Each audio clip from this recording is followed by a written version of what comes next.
মৃত্যু থেকে কোনো বান্দা বাঁচার কোনো সুযোগ নাই। আজ না হয় কাল আপনার মৃত্যু আপনাকে তালাশ করবে, আপনাকে আকড়াও করবে, আপনাকে পাকড়াও করবে। অনেক বান্দারা মনে করে মৃত্যু একটা লানত, মৃত্যু একটা নিকৃষ্ট মনে করে, কি করে না? সমাজের কিছু প্রকৃতির মানুষ আছে মৃত্যুর মাধ্যমে সব কিছু নষ্ট হয়ে যায়, মৃত্যুর মাধ্যমে সব কিছু ধ্বংস হয়ে যায়। এটা মনে করে মৃত্যু হলো বান্দার জন্য নিয়ামত। সুবহান। আমি বলেছিলাম কিছু কিছু মানুষের কাছে হাত পাতাইলে তারা নিয়ামত মনে করে, আর কিছু কিছু মানুষের কাছে হাত পাতাইলে তারা কিয়ামত মনে করে। ঠিক কিনা?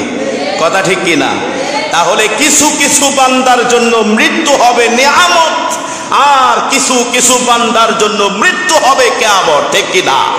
সেই জন্য সমাজের মধ্যে কিছু প্রকৃতির মানুষ আছে, দুই শ্রেণীর মানুষ আছে, আর তারা সম্পদ অর্জন করতে করতে, যশ খ্যাতি অর্জন করতে করতে তারা মৃত্যুর কথা ভুলে যায়, মৃত্যুর কথা ভুলে যায়।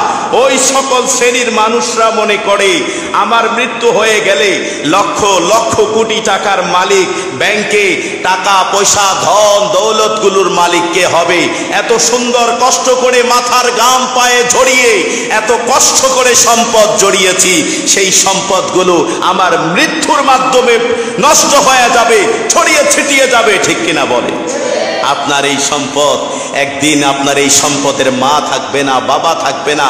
যেই সম্পদ আপনি কামিয়েছেন ওই সম্পদ একদিন নস্বাত হয়ে যাবে, ওই সম্পত্তি মানুষের মাঝে বন্টন হয়ে যাবে। ঠিক কিনা?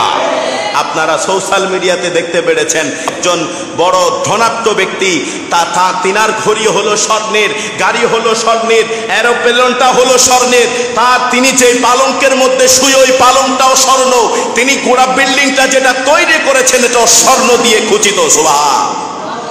এত কিছু করার পরও তার মৃত্যুকে সে কখনো দূরে সরাইতে পারে? আপ্রাণ চেষ্টা করেছিল মৃত্যু থেকে কিভাবে বাঁচা যায়, মৃত্যু থেকে কিভাবে বাঁচা যায়।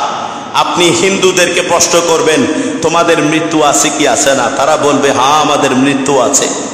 আপনি বৌদ্ধদেরকে জিজ্ঞেস করবেন তোমাদের মৃত্যু আছে কি আছে না, তারাও এক বাক্যে প্রমাণ করবে, প্রকাশ করবে আমাদেরও মৃত্যু আছে। আপনি অন্য অন্য ধর্মাবলম্বীদেরকে প্রশ্ন করবেন মৃত্যু আছে কি আছে না, তারাও বলবে মৃত্যু আছে। মুসলমানরা তো জানে মৃত্যু একদিন হবে, হবে কি হবে না, জানে কি জানে না?